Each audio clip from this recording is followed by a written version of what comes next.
할렐루야. 이제 한 2주간 지나면은 고난주간이 시작이 됩니다. 오늘 말씀을 죄인을 부르신 예수님께서 바닷가에 나가셨습니다. 갈릴리 해변입니다. 엄청난 무리가 예수님께 모여들었기 때문에 어떤 건물이나 길거리에서 그 무리를 수용할 수가 없고 그들에게 말씀을 전할 수가 없었습니다. 당시에 회당이라고 하는 종교인들의 예배드리는 회당이 있었습니다마는 그 회당의 지도자인 종교인들이 예수님께 대한 마음을 닫고 있었기 때문에 저들에게 종교의 시설을 예수님께 빌려주지 않았습니다. 예수님은 그들의 닫힌 마음에도 불구하고 전파하는 일을 해야 되는데 중단하실 수가 없습니다. 그래서 예수님께서는 바닷가로 많은 사람을 모이게 하셨습니다. 그리고 그들에게 하나님의 말씀을 가르치고 전파하는 사명을 완수하셨어요.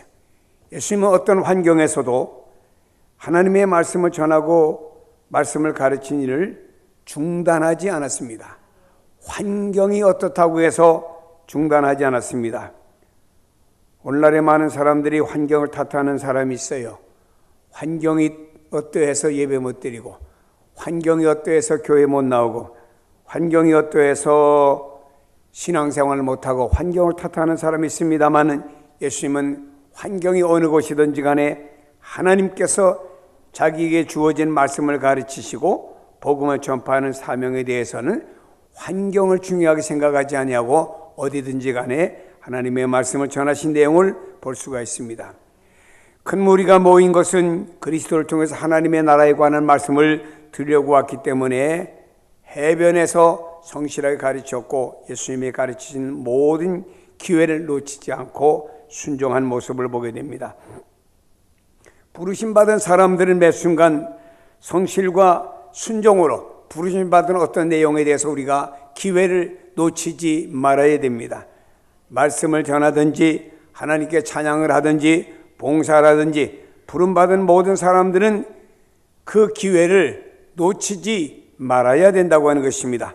고린도전서 15장에 말씀하기에 그러므로 내 사랑하는 형제들아 견고함에 흔들리지 말며 항상 주의 일에 더욱 힘쓰는 자들이 되라. 이는 너희 수고가 주 안에서 헛되지 않은 줄 알미라 라고 말씀했습니다. 예수님께서 무리를 가르치시는 사역을 마치셨습니다.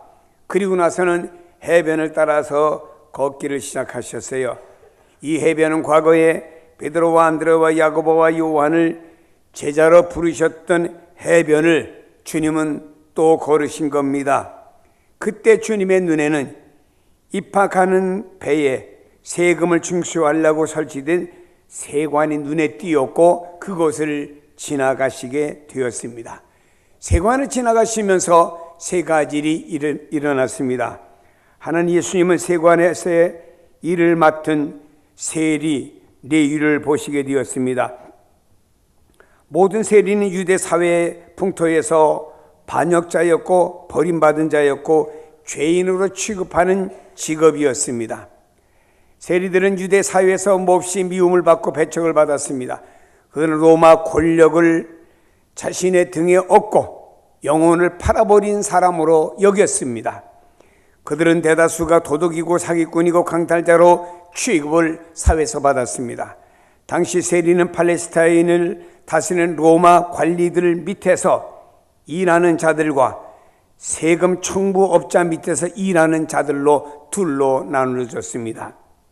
한 부류의 사람들은 토지세, 인두세와 같은 정기적인 세금을 받아서 로마 관리에게 드리고 또 로마 관리가 직접 관할해서 징수하는 일들을 하고 있었고, 또 하나는 업세나 통관세, 통행세 이런 비정기적인 세금을 세금 청부업자에게 맡겨서 로마가 징수하도록 했습니다.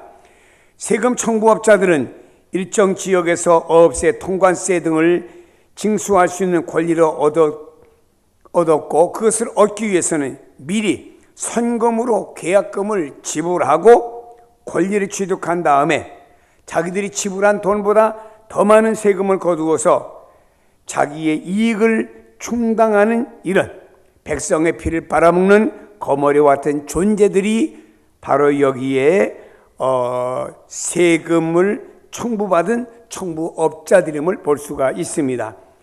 그래서 백성들은 세리라는 직업을 가진 사람들을 세리 혹은 강도로 취급을 했습니다.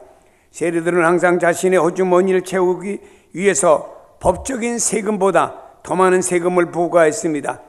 대다수의 세리들은 부유했으며 여기 마태가 큰 잔치를 마련할 정도로 큰 집을 소유했고 그 사실은 부유했다라고 하는 사실을 소개하고 있습니다. 어떤 부정을 저질러서라도 자기 주머니가 두둑하면 되고 어떤 불의한 방법을 통해서도 벌어서 돈만 많으면 된다고 하는 이런 부정한 방법의 생각들이 이들의 가슴 속에 가득 차 있었음을 볼 수가 있습니다. 그래서 유대 사회에서는 세리들을 죄인들이라고 부르기도 했고 창기들과 함께 민족적인 동지를 파괴하는 극악한 무리로 분류했음을 볼 수가 있습니다. 예수님께서는 레위로 하여금 자신의 직업을 버리고 예수님을 따르라고 불렀습니다. 돈을 사랑함과 부에 대한 욕망으로 사치 때문에 대부분의 유대인들은 로마의 세금을 징수하는 일을 좋아했습니다. 이런 사실은 젊은 마태가 소위 말하는 삶의 좋은 것들과 부에 대한 탐욕에 빠져 있었음을 말해주고 있습니다. 그는 자신의 나라와 민족을 배반할 정도로 탐욕에 사로잡혀 있었습니다. 그가 그토록 탐욕에 사로잡혀 있었기 때문에 그는 자신의 민족이 징후하는 삶을 기꺼이 참고 견딜 수가 있었습니다. 돈만 생기면 됐지 누가 손가락질하면 어때? 누가 무슨 말해도 나는 돈만 생기면 돼. 이런 처지에 있었던 사람이 세리였다라고 하는 것입니다. 그러나 마태는 그가 부를 위해서 치르는 대가는 그만한 가치를 지니지 못했다고 하는 것을 후에 가서는 알게 되었습니다. 사람들이 이 세리를 향하여 바라보는 시선이 곱지 않았습니다. 세리가 지나갈 때 그를 향하여 던지는 말이 세리의 인격을 너무나 이렇게 건드리는 말을 했습니다. 그는 사람을 만나기도 싫었습니다. 소외감을 느낍니다. 그는 모든 동네 사람들을 징후합니다. 그의 마음은 얻는 돈이 있을는지 몰라도 많은 이득을 취했을는지 몰라도 그의 마음은 갈기갈기 찢어지고 말았습니다.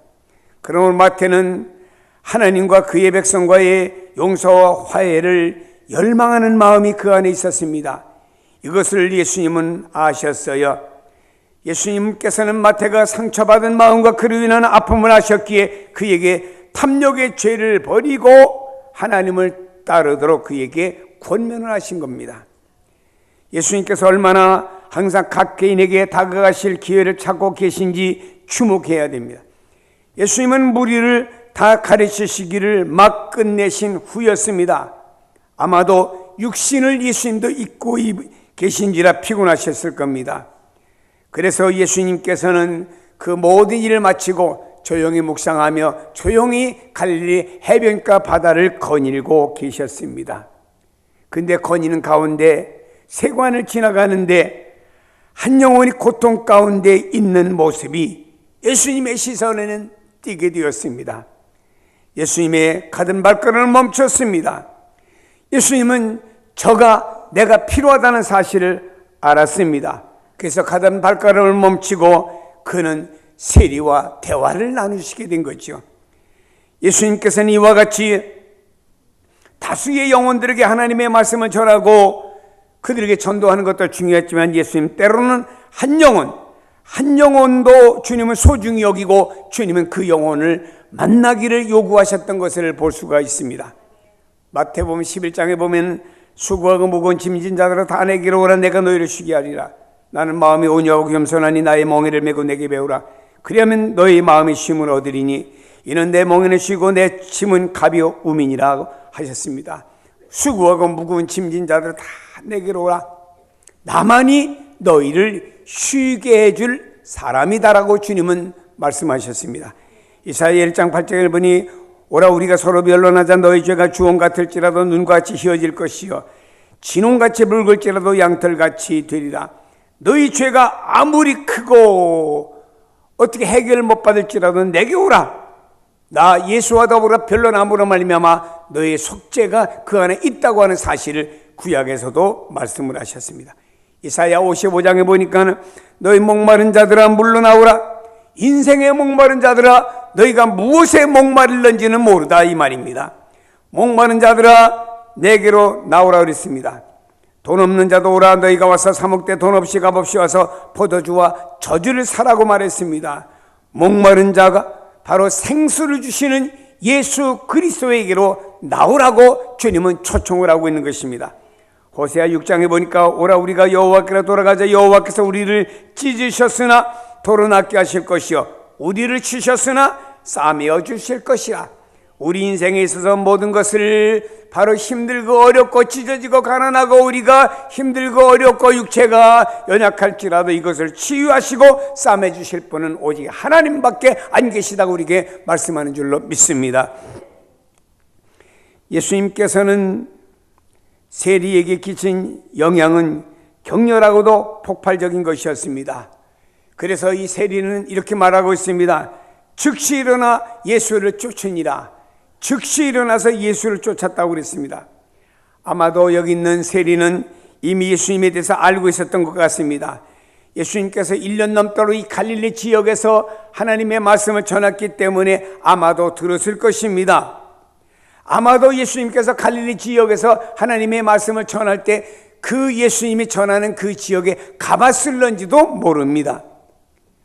이제 마태는 여기 세리는 예수님께서 즉시 일어나 예수를 쫓으니라 라는 말씀을 볼 때 여기 있는 세리는 모든 것을 포기했습니다. 주님의 부르심에 보여준 두 가지의 중요한 사실이 있습니다. 하나는 예수님께서 가장 버려지고 죄인인 사람을 부르셨다는 사실입니다. 예수님께서 모든 사람이 나를 손가락질하고 나를 외면하고 나와 대화하기도 싫어하고 있지만서도 온 동네 사람들이 자기를 향하여 손가락질하고 있지만도 예수님은 나를 부르셨다, 나를 알아주셨다, 나를 인정해줬다, 나라고 하는 한 영혼을 불러주었다라고 하는 이 사실 앞에 이는 감동하지 않을 수가 없었습니다. 또 하나 여기 있는 세리는 예수님을 쫓기 위해서는 모든 것을 버렸다는 사실을 말하고 있습니다. 여기 있는 세리는 모든 것을 희생했습니다. 자신의 직업도 자신의 엄청난 수입도 포기했다라고 하는 것입니다. 사랑하는 여러분, 사람들은 오히려 엄청난 수입을 위해서는 신앙이 파괴되어도 좋고 인간관계가 파괴되어도 좋고 모든 것이 파괴되어도 좋다고 생각하는 세대 가운데서 이 사람은 바로 주님을 따름으로 말미암아서 자기 이제까지 가졌던 직업과 자기가 거둔 엄청난 그 수입을 다 포기해야만 했습니다. 여러분, 다른 제자들은 말입니다. 고기 잡다가 주님의 부르심을 받았지요. 나중에 가서는 주님을 따르는 모든 일이 잘 되지 않는다고 해서 이전 직업으로 돌아가서 고기를 잡았던 경우도 소개되고 있습니다만은 마태 여기 있는 세리는 말입니다. 돈이 그리워서 다시 옛 사람으로 옛 생활로 돌아갔다는 말이 성경에 기록되고 있지 않습니다. 자신의 삶을 예수님께 전부 다 맡겼을 때 전 생애를 다 부서뜨리고 만 겁니다. 예수님, 나의 생애를 주께 맡깁니다. 나는 이제 주님밖에 없습니다. 내가 이제까지 의지했던 직업, 내가 이제까지 의지했던 내가 돈이라고 하는 건 다 부서뜨렸습니다. 나는 오직 예수밖에 없습니다 라고 하면서 모든 걸 부서뜨리고 포기해버리고 예수를 따랐다라고 말씀하고 있습니다. 마가복음 8장에 말씀합니다. 누구든지 제 목숨을 구원코자 하면 잃을 것이요 누구든지 나와 복음을 위하여 제 목숨을 잃으면 구원하리라. 사람이 만일 온 천하를 얻고도 제 목숨을 잃으면 무엇이 유익하리요라고 말했죠. 누가복음 9장에 말씀하기는 아무든지 나를 따라오려거든 자기를 부인하고 날마다 제 십자가를 지고 나를 쫓을 것이니라고 말했습니다. 누가복음 14장에 물은 내게 오는 자는 부모와 처자와 형제와 자매와 및 자기 목숨까지 미워하지 아니하면 능히 나의 제자가 되지 못한다고 말했습니다. 또한 말씀하고 있습니다. 이와 같이 너희 중에 누구든지 자기의 모든 소유를 버리지 아니하면 능히 내 제자가 되지 못하리라고 누가복음 14장에 말씀하고 있습니다. 레위는 신약의 첫 복음서가 마태복음입니다. 여기 레위라고 하는 사람, 세리라고 하는 사람과 마태라고 하는 사람은 같은 인물이에요. 그래서 원래 이 마태의 인물이 레위였습니다. 근데 그의 이름을 주님을 만난 다음에 주님이 바꿔주셨죠. 예를 들면 시몬이라는 사람이 주님을 만난 다음에 주님께서 베드로라고 반석으로 바꿔주었듯이 여기 있는 레위라고 하는 사람의 이름을 마태로 바꿔줬습니다. 마태라고 하는 이름의 뜻은 여호와의 선물이라는 뜻입니다. 성경의 마가복음과 누가복음에는 원래 이름대로 레위라고 사용하고 있습니다만 마태복음에 와서는 변형된 마태라는 이름으로 바꿔 쓴 거예요. 여러분 성경 볼 때 마태복음에 보면 마태가 나오고 또 마가복음과 누가복음에 보면 레위가 나오면 이게 다른 사람인가 착각하지 마시고 한 사람으로 아시면 됩니다. 마태는 항상 그에게 베풀어 주신 하나님의 큰 자비를 강조하고 있습니다. 내가 어떻게 하나님을 믿게 되었고 내가 어떻게 주님의 제자가 되었고 이건 하나님의 은혜가 아니면 안 된다고 하는 것을 마태복음에서 마태는 늘 강조하고 있음을 볼 수 있습니다. 마태는 버려진 죄인이었던 자신을 구원해 주신 예수님의 영광스러운 자비에 대해서 늘 사람들에게 알려주기를 원해서 마태복음이란 성경을 쓰게 된 것입니다. 에베소 2장에 말씀합니다. 국률에 풍성하신 하나님이 우리를 사랑하신 그 큰 사랑으로 인하여 허물로 죽은 우리가 그리스도와 함께 살리셨고 너희가 은혜로 구원을 얻은 것이라. 허물로 죽은 우리가 그리스도로 인하여서 살게 되었고 우리가 구원받은 것은 바로 하나님의 은혜라고 고백하고 있습니다. 여기에 그의 집에 앉아 잡수실 때에 많은 세리와 죄인들이 예수와 그의 제자들과 함께 앉았으니 이는 그러한 사람이 많이 있어서 예수를 따름이라 그랬습니다. 자, 예수님께서 여기에 보니까 세리 마태의 집에 들어가서 마태와 비슷한 사람들이 가득 찼는데 그들과 더불어 교제하면서 식사를 나누었다라고 말씀하고 있습니다. 다시 말해 예수님께서는 당시에 많은 사람들이 버렸고 버림받은 존재고 가까이 하지 않으려고 하는 이 사람들과 이런 죄인들과 교제하시는 장면을 우리에게 소개해 주고 있습니다. 마태는 회심한 즉시 나와 같은 동료들과 친구들 이들도 예수님을 만나야 되는데 이렇게 버려두면 안 되는데 자기 큰 집에다가 그 모든 사람들을 다 초청했습니다. 친구들아, 세리야, 죄인아 다 와라 초청했습니다. 여러분, 이 친구들은 당시 사회에 존경받는 사람들이 아니었습니다. 말씀드린 대로 세리였고 죄인들이었습니다. 그들은 사회에서 버려진 사람들이었습니다. 다시 말해 유대교 종교에서 당신들은 인간의 가치도 없다고 버려진 사람들이었습니다. 그 친구들은 사회의 제약들을 거부하고 하나님을 저버렸고 하나님이 저버렸다고 생각한 사람들이었습니다. 그들은 비도덕적이었고 도둑질하는 사람이었고 다른 사람에게 독소를 퍼붓는 사람이었고 화를 냈고 반역하는 사람들이었습니다. 마태는 주님을 만난 다음에 놀라운 것을 발견했습니다. 그동안 내가 좋은 집이 있었고 그동안 내게 돈은 풍부했을는지 몰라도 마음속에는 항상 소외되었고 마음엔 기쁨이었었는데 이상하게 주님을 만난 다음에 주님 앞에서 자기 자신의 모든 걸 다 비웠습니다. 이제는 직업도 버리겠습니다. 이제는 재물도 버리겠습니다 라고 했는데 비었는데 오히려 자기 마음속에는 영광스러운 화평과 큰 기쁨이 그 안에 가득 차게 된 것을 느끼게 되었습니다. 그는 예수님을 만난 다음에 이 사실을 발견한 거예요. 그래서 그는 이런 내적인 변화를 가져온 다음에 이런 나와 똑같은 사람이 있을 것이다 해서 자기가 똑같은 사람을 자기 집에 불러 모으게 된 것입니다. 불러 모아서 그 친구들도 예수님을 통하여서 동일한 기쁨과 동일한 화평을 간절히 누리기를 원했습니다. 많은 사람을 초청해가지고 그 초청된 많은 사람들이 예수님을 만날 기회를 만들어 주려고 했던 사람이 마태였다라고 하는 것입니다. 마태는 회심한 다음에 그의 죄인된 친구들을 잊어버리지 않았어요. 자기 혼자만 예수 믿고 자기 혼자만 구원받고 자기 혼자만 평안하고 자기 혼자만 화평하면 그걸 끝나지 않았습니다. 그들과 함께 살았던 소외된 모든 사람들이 생각이 났습니다.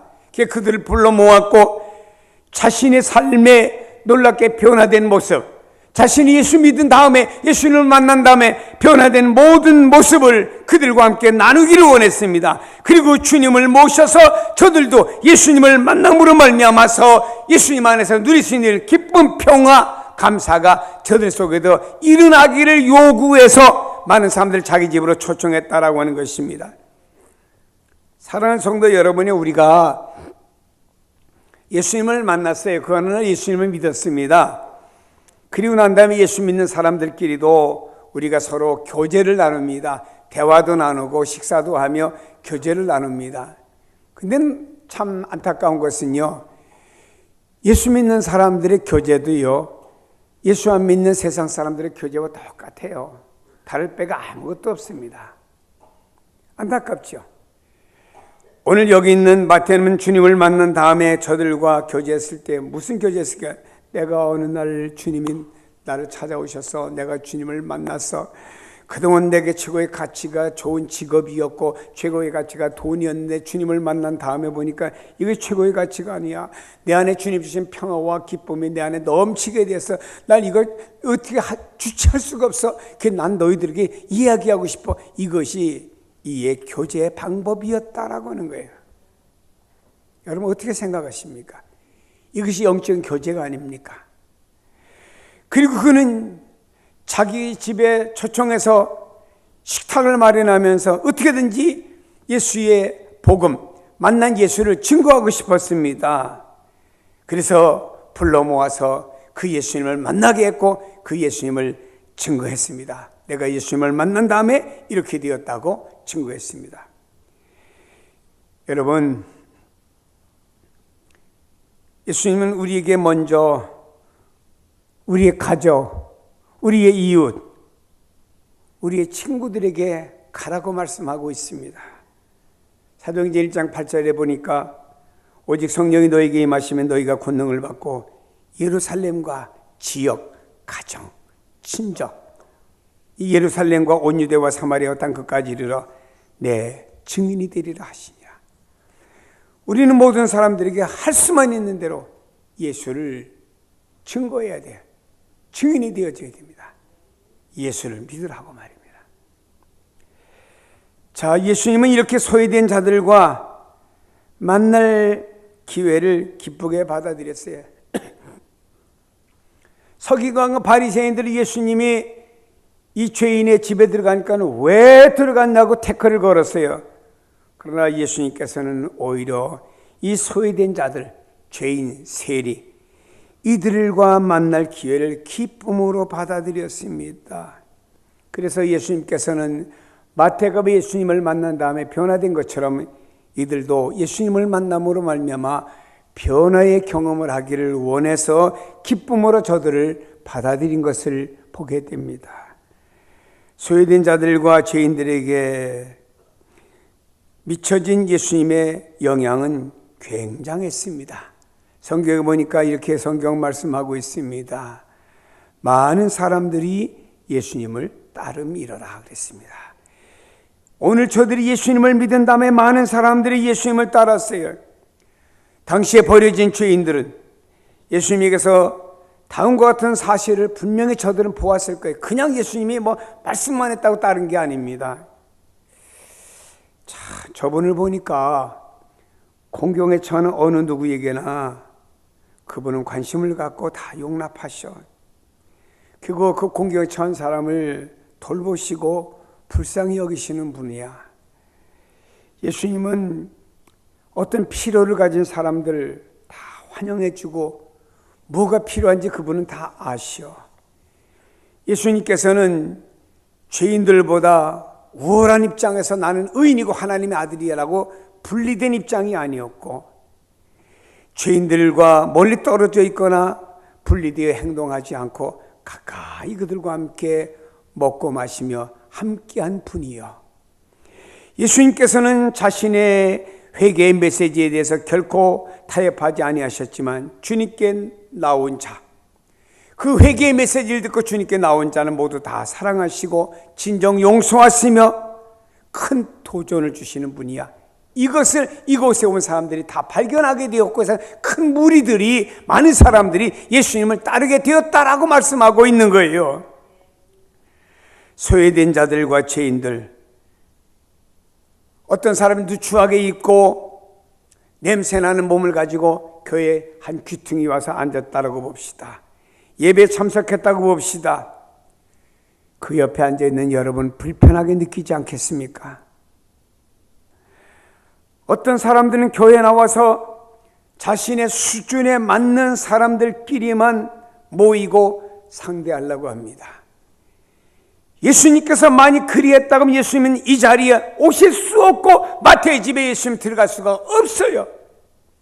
거긴 죄인들이 모인 죄인들의 소굴이었고, 세리들이 모이고 많은 사람들이, 손가락질한 사람들이 모인 그 자리에 주님은 기꺼이 가셨고, 그 자리에 주님 기꺼이 앉아 저들에게 하나님의 말씀을 전하고 회개하고, 저들이 주님을 만난 다음에 기뻐하고 화평한 모습을 주님 보면서 하나님께 영광을 돌린 주님의 모습을 여러분 어떻게 생각하시겠냐 이 말이에요.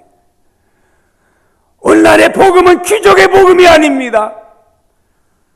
오늘날의 복음은 특별한 사람만을 위한 복음이 아닙니다. 이 복음은 누구나 다 듣고 누구나 다 죄인들이 주께 나와서 회개하고 주님이 주시는 그 엄청난 영적인 희열과 기쁨과 감사 속에서 주님을 발견하기를 원하고 있는 것입니다. 어떻게 보면 주님은 말입니다, 그 죄인들이, 세리들이 우글우글 모인 그 자리에 들어가서 그 당시에 종교 지도자들은 말입니다, 그들과 가까이 하기도 꺼려했습니다. 그들과 멀리 섰습니다. 그들과 옷도 닿기를 원치 않았습니다. 어떻게 보면 주님이 그들에게 복음을 전할 때 그들이 주님께 나와서 주님의 옷을 잡고, 주님 고맙습니다, 당신이 아니면 우리가 구원받을 수 없는데 다시 우리도 하나님의 자녀임을 확신하게 되어 감사합니다라고 주님 앞에 얼마나 감사의 표시를 했겠습니까? 그것을 바라봤던 주님의 모습이 얼마나 흐뭇했을까요, 여러분? 우리는 성경에서 주님을 보아야 됩니다. 내 입장에서 주님을 바라보고 내 입장에서 기독교를 봐서는 안 됩니다. 성경에서 기독교를 볼 수 있어야 합니다. 이것이 복음이기 때문입니다. 바리새인과 서기관들, 당시의 종교인들이었습니다. 어떻게 예수님께서 죄인과 세리들과 식탁을 같이 하냐 이 말이에요. 그것을 보고는 여기 있는 바리새인과 세리 종교인들이 말입니다, 예수님의 제자들에게, 아니 당신의 선생님도 유대인인데 어찌 세리와 죄인들과 함께 먹고 마시느냐, 이러면서 태클을 걸기 시작한 거예요. 당시의 종교인들과 사회에 존경받는 사람들은 죄인들을 경멸했습니다. 그것은 그들의 수준이나 훈련받은 정도가 자기들보다 못하기 때문입니다. 종교인들은 믿음이나 자기 훈련에 있어서 자기들은 그들보다 훨씬 우월하다고 생각했습니다. 그들은 죄인들을 규정대로 살 만큼 율법적이거나 훈련되어 있지 않은 죄인들이라고 취급해버렸습니다. 사회의 종교인이나 존경받는 사람들은 죄인들을 회피하며, 그들은 비천한 계층과 내가 교제하면 다른 사람들이 저 사람이 어떻게 비천한 계층과 교제하냐고 비판을 받거나 판단할까 봐 이게 두려운 거예요. 사회에서 버림받은 자들과 교제하기 때문에 친구나 이웃으로 더불어서 외면당할까봐 두려워서 죄인들을 꺼려했습니다. 당시의 종교인들은. 혹 그들은 자신의 죄로, 저들의 죄로 말미암아 자신이 오염되고 자기가 잘못된 길로 빠질까봐 그 죄인들을 꺼려했습니다. 그들은 자신들의 믿음의 원칙이 더럽혀지고 자기의 믿음의 원칙이 냄새나며 무뎌지고 약하게 될까봐 꺼려해서 죄인들을 다 이렇게 멀리했습니다. 이 종교인들은 혹은 어떤 이들은 원칙적이며 훈련을 더 잘 받은 사람일 수도 있습니다. 그들은 부모로부터 좋은 종교교육을, 인격교육을 받았습니다. 후천적으로 저들은 종교교육을 받았습니다. 좋은 유전자를 타고난 사람들입니다. 좋은 믿음의 환경에서 자라난 사람입니다. 자원에서 많은 훈련을 받은 사람입니다. 이러한 편견을 가지고 다른 사람을 대할 수가 있지 않습니까? 오늘도 우리가 보면요, 우리는 하나님 앞에 예배드리는 사람입니다. 우리는 남달리 제자 훈련도 하고 하나님 앞에 예배드리며 많은 훈련도 받은 사람들입니다. 이런 어떤 편견을 가지고 다른 사람을 대할 수도 있다라고 하는 것입니다. 종교인들은 버림을 받았다고 생각하는 죄인들과 예수님께서 교제하시는 그 내용을 가지고 질문을 던졌습니다. 그 질문에 대해서 예수님은 강력하게 두 가지로 답변했습니다. 건강한 자에게 의사가 쓸데없고 병든 자에게라 쓸데가 있느니라. 나는 의인을 부르러 온 것이 아니요 죄인을 부르러 왔노라. 주님께서는 말씀했습니다. 병든 자, 죄인이 의사, 예수 구원자가 필요로 한다. 다시 말해 병든 사람이 의사를 찾지 건강한 사람이 심심해서 의사를 찾겠습니까? 이와 같이 죄인이 예수 구원자를 더 필요로 하지 않느냐? 내가 이 땅에 온 목적이 무엇인지 아느냐? 나는 의인을 부르러 온 것이 아니다. 죄인을 부르러 왔다. 그러므로 의인, 자기의 의의를 가진 사람들은 회개가 필요하다는 사실을 알지 못합니다. 내가 그래도 의롭게 나름대로 믿음 생활 잘한다고 하는 사람은 하나님 앞에 머리 숙일 때마다 하나님이여 내가 잘못됐습니다. 눈물 흘리며 하나님 앞에 회개를 필요로 하지 않고 있다라고 하는 것입니다. 의인은 자기의 의의를 가지고 무장된 사람은 회개하라고 그리스도의 부르심에 듣지 않습니다. 회개하는 단어 자체 싫어합니다. 그러나 죄인은 그 부르심이 메시아의 부르심이고 그 부르심이 그렇게 달콤한 부르심이 될 수가 없습니다. 그리스도께서는 자신을 위대한 의사로 선포했습니다. 그분은 사람들로 하여금 회개하도록 부르십니다. 그분은 메시아요 하나님의 아들이십니다. 마태복음 20장에 말씀합니다. 인자에 온 것은 섬김을 받으려 함이 아니요 도리어 섬기려 하고 자기의 목숨을 많은 사람의 대속물로 주기 위해서 왔다라고 말씀했습니다. 예수님은 자기의 한 목숨을 죄인을 위한 대속물로 주기 위해서 이 땅에 오셨다라고 말씀합니다. 사랑하는 여러분, 우리는 기억해야 됩니다. 우리는 곧잘 자신이 선하고 의로우며 신앙생활이 다른 사람들보다 좀 잘한다고 생각하며 자신보다 좀 못하다고 판단되어지는 사람을 죄인시하고 거리를 두며 심한 경우에 미워까지 하며 정죄까지 합니다.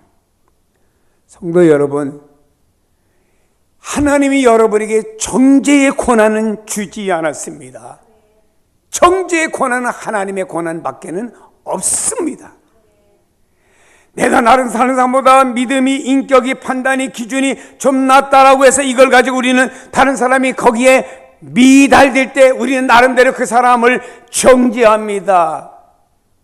그러나 이것은 엄청나게 하나님 앞에 위험한 인격입니다. 왜냐? 이 권한은 하나님이 우리에게 주지 않았기 때문이라고 하는 것입니다. 주님께서는 말입니다. 이 죄인들이 모였어요. 세리가 모였습니다. 당시의 모든 사람들은 율법에서 종교인들이 볼 때 이들은 정죄의 대상이었습니다. 그래서 주님은 그 사람들이 모인 그 집에 들어가서 그들을 정죄했습니다. 너희들은 왜 잘못했느냐? 너희들은 왜 이렇게 살았느냐? 왜 남의 것 착복했느냐라고 하지 않았습니다. 같이 밥 먹었어요. 같이 교제했어요. 그 인격 속에서 모든 사람 다 녹아지고 말았습니다. 그리고 많은 사람들이 주님을 따르게 된 거예요. 한국의 수많은 크리스찬들이 예수 잘못 믿고 있어요. 내가 하나님이 된 양, 조금만 내 어떤 기준과 무엇에 맞지 않으면 가차없이 그 상대가 누구든지 간에 정죄해버리고 맙니다. 이 얼마나 위험한 신앙인지. 내가 죄인인데 내가 누구를 향하여, 내가 부족한데 내가 누구를 향하여 돌을 던질 수가 있습니까? 주님이 말씀하셨지만 한 사람도 돌을 들어서 그 여인을 향하여 돌을 던진 사람은 아무도 없었습니다. 사랑하는 여러분, 이렇게 교회 안에는 보이지 않게 분파와 파당이 생겨나고 심한 경우에 불화와 반목과 대립이 생겨납니다. 그러나 성도 여러분이요, 본문에서 예수님께서 서기관과 바리새인을 오히려 죄인의 대명사라고 했습니다. 그 하나님을 잘 믿는다고 하는 그 종교인들을 죄인의 대명사로 여겼고, 죄인과 세리 취급받으며 모든 사람에게 손가락질을 받는 그 사람과 주님은 오히려 앉아서 함께 식사하시며 교제하신 내용을 어떻게 생각하십니까? 이것은 상당히 파격적인 일로 유대인들이 세리에 대한 가지고 있었던 그동안 편견과 고정관념에 그릇된 선입관에 잘못된 것을 보여주는 주님의 메시지가 그 안에 들어있습니다. 성도 여러분, 사람들 앞에서 자신을 좀 낮춰보세요. 사람들 앞에서 한번 바보가 되어보세요. 사람들 앞에서 한번 멸시도 당해보세요. 여러분, 이것을 우리는 정반대로 생각하지 말고 그리스도께서 세상에서 바보 취급하는 그 사람을 통해서 지혜로운 사람을 부끄럽게 하신다라고 말씀했습니다. 오늘 우리는 하나님의 말씀을 들으면서 주님이 왜 이 땅에 오셨는가를 생각해야 됩니다. 성도 여러분이여, 이제 이웃에 대한 자부심, 열등감을 깨끗이 씻어버립시다. 할 수만 있으면 이웃을 높여줍시다. 이것이 주님의 뜻이고 주님이 그러한 여러분을 오히려 높여주십니다. 성도 여러분이 혹시 같은 성도들 중에 조금 못한 성도를 구분하는 이렇게 습관을 가지고 있지 않습니까? 은연중에 그들 중에서 그래도 내가 낫다라는 우월감을 갖고 있지 않습니까? 혹시 그것이 확언이 되어 공동체 안에 분열과 다툼이 안 되고 있는지 우리는 반성해야 됩니다. 그리스도의 십자가 밑에서 반성해야 됩니다. 만약 그런 일이 생각나거든, 그런 일이 있거든, 세리와 함께 앉으셔서 먹고 마시며 교제했던 그리스도를 생각해야 됩니다. 예수님은 세리와 죄인을 친구처럼 어울리셨어요. 그들을 부르러 오신 예수님이기 때문입니다. 그리고 주님은 말씀했습니다. 그도 아브라함의 자손이라고 인정해 줬습니다. 그들이 바리새인보다 훨씬 의인으로 주님은 보아주었어요. 사람은 그들을 죄인으로 보았지만 주님은 그들을 저 의인이라고 생각하는 바리새인들보다 더 의인으로 보아주었습니다.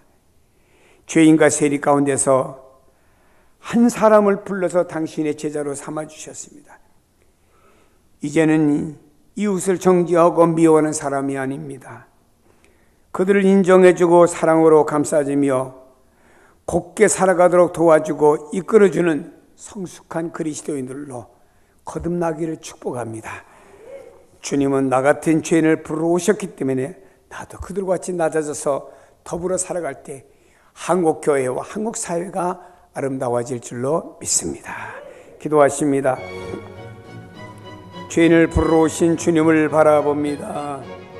내가 죄인이었습니다. 이런 죄인인 나를 주님 불러주시고 구원하시고 하나님의 자녀를 건지를 우리가 부름받은 다음에 내가 바리새인에게 맞지 않겠습니다.